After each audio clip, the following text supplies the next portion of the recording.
Recently, I've been watching a few videos over the past few days about religion, where various people from the YouTube community seem to be caught in an endless quarrel over who's right and who's wrong.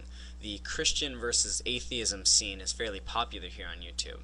And first off, I would like to get this out of the way. I'm in no way associated with any religion. I'm an atheist, which should be implicitly obvious for anyone who has watched some of my other videos.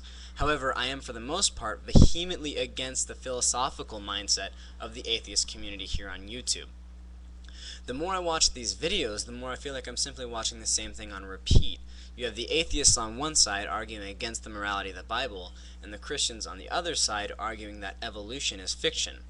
When Christians argue that God created humans and that man did not evolve, their failure to present any kind of convincing argument is monumentally hilarious.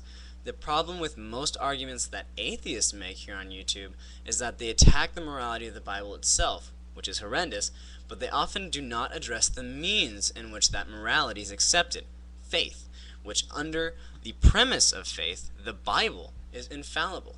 No amount of contradictory discovery will ever convince a Christian that their morality is wrong and evil. Arguing with a Christian about whether or not abortion should be legal is a colossal waste of time. No amount of evidence will convince them that abortion could ever be right.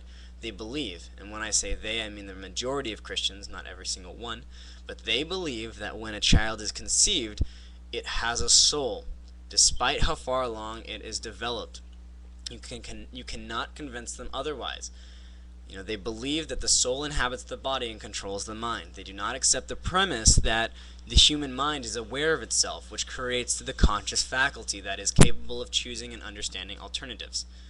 A lot of atheists argue that religion can easily justify the slaughtering of an entire group of people. And even though this is a valid point and a good reason to argue against religion, it shouldn't be the central focus of the argument. I think most people would agree that making a sacred pact with an imaginary figure to end human life is wrong. However, when you exchange imaginary figure with the word God, you have an entirely different story. And the only thing that can make an imaginary figure into a God is faith. And faith is what must be the central focus of any argument against religion. However, this isn't for the most part the argument that's being made. The core philosophy of of the atheist community here on YouTube, is skepticism. These skeptics cry for the Christians to abandon their faith, not because reality contradicts their claim, but because reality isn't understandable.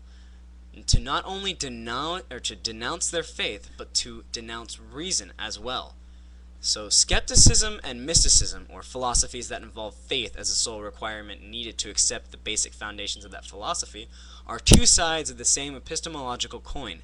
Skeptics claim that there are no absolutes, ignoring the fact that that is an absolute. They claim that no one can obtain knowledge, again ignoring the fact that they just claimed knowledge.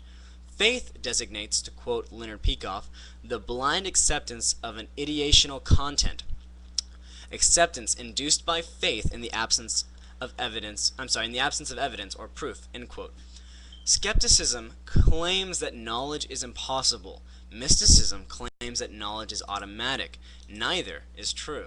Skeptics have no right to argue against faith because they themselves have denounced the means to prove or disprove the existence of any entity. They claim that their reason, that the faculty that identifies and integrates the material provided by one's senses, is fallible. Forget about trying to inquire about how they arrived at that conclusion. Skeptics fail to see contradictions.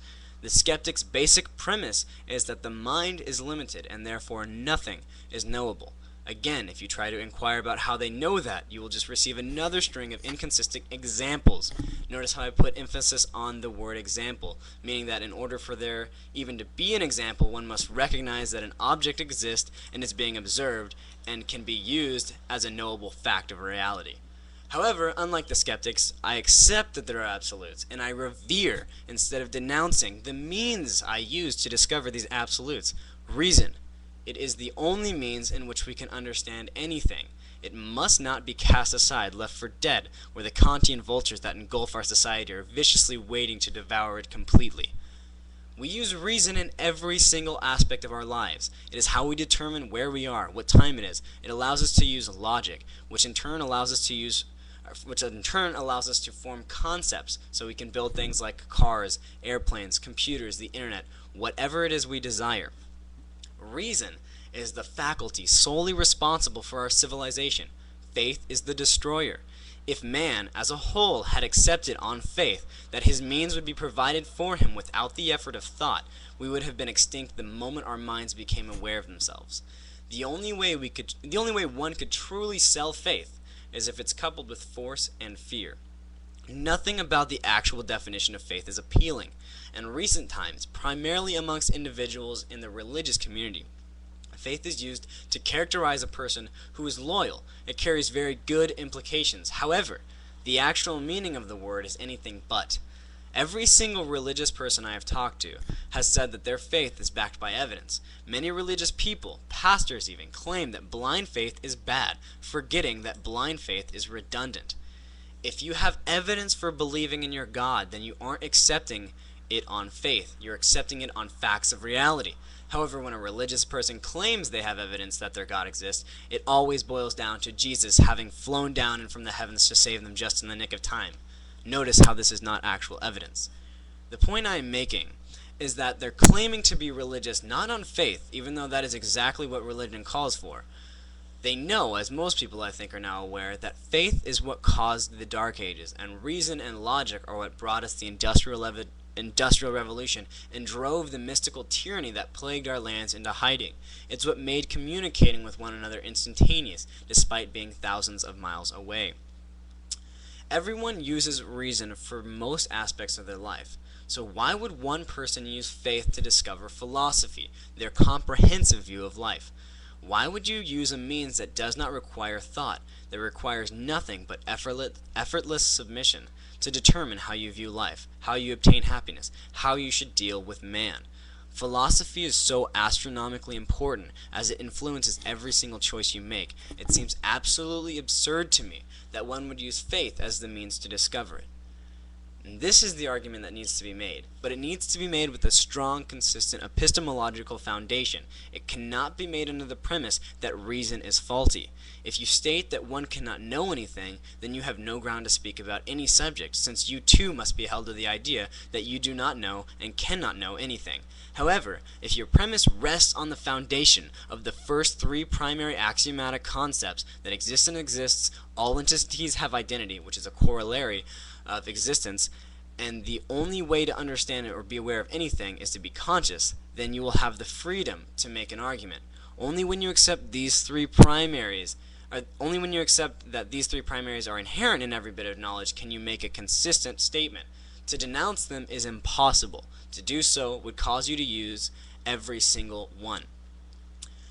Now, the reason why faith sells so well, or I should say religion sells so well, is because people are afraid of dying. Accepting the fact that whenever you die, nothing happens, your brain just loses its ability to function, is a rather difficult task for anybody. Religion works as a means to cope with that fear. And it would be totally awesome if after we died we got to go to a place where we remained conscious and got to do whatever we wanted. However, it is totally unlikely. The degree in which you let faith control what aspects of reality you accept is the degree in which you retard your ability to live.